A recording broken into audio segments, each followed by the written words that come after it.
मुद्दे घ्या. Yashwant cooperative bank limited Phaltan या बँकेतील घोटाळ्यासंदर्भात ईडीनं चौकशी चालू केलेलं आहे.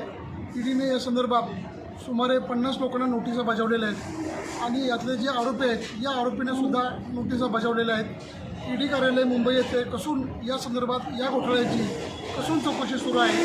त्याचबरोबर उपनिबंधक सहकारी संस्था कराड यांच्या कार्यालयात सुद्धा यांनीसुद्धा या संदर्भात आरोपींना नोटिसा बजावलेल्या आहेत. आरोपींची या संदर्भात सुनावणीसाठी 22 जानेवारी ही तारीख नेमलेली आहे.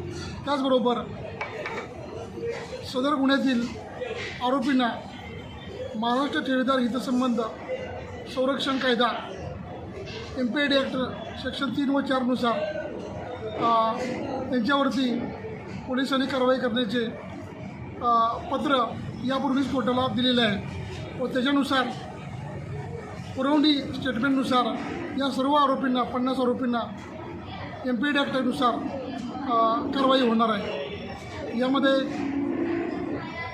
Yashwant cooperative bank limited Phaltan या बँकेचे तत्कालीन चेअरमन शेखर सुरेश चरेगावकर यांचे बंधू विठ्ठल गोविंद कुलकर्णी यांना पोलिसांनी अटक केलेली असून सध्या ते न्यायालयीन कोठडीमध्ये आहेत.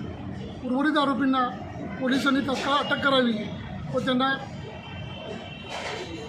अटक करून त्यांची मालमत्ता आहे ती जप्त करावी.